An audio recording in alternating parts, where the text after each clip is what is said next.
Hi friends అందరికి. ఇగో దొండకాయ అయిపోయిందండి. ఇదైతే మా రాజేశ్వరి అక్క కోసం, మా అక్క కోసం అనమాట. ఎందుకంటే ఇప్పుడు ఇక ఆమె తింటదో తినదో కూడా ఇప్పుడు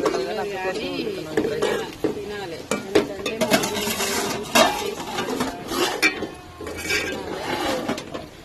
వస్తున్నారంట, దగ్గరికి అయితే వచ్చిరు. మరి రాగానే అయితే అన్నం తింటారని చెప్పైతే మేము వేడి అన్నం కూర అయితే వేసిన.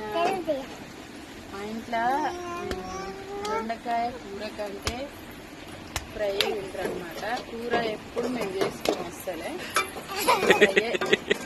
అమ్ములకి కూలు అమ్ములకి నీకా కొడుతుంది నన్ను అమ్ములు, మీరు అట్లా చేసుకుంటారు.